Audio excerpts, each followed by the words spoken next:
My name is Ben. I go on Instagram as Tres Viclas. I'm hosting the riot on Saturday in honor of Deputy Solano. Deputy Solano was shot on June 11th in the city of Alhambra. He subsequently succumbed to his injuries 2 days later. Deputy Solano was the primary caretaker for his mother.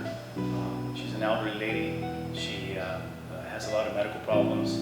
So on Saturday at our ride, I'm going to be passing around a hat with all proceeds going to his sister, who is now primary caretaker. The ride is going to meet up in Industry, and we're going to be going out to make a couple stops to pick up people along the way that want to join in. And ultimately, we're going to hit the Trail of 100 Giants and then the Kern Brewing Company. We're going to have free raffle prizes.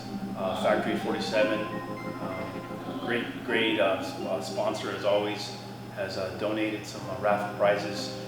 Free raffles will be held, and hopefully y'all can make it. Come out and support the event.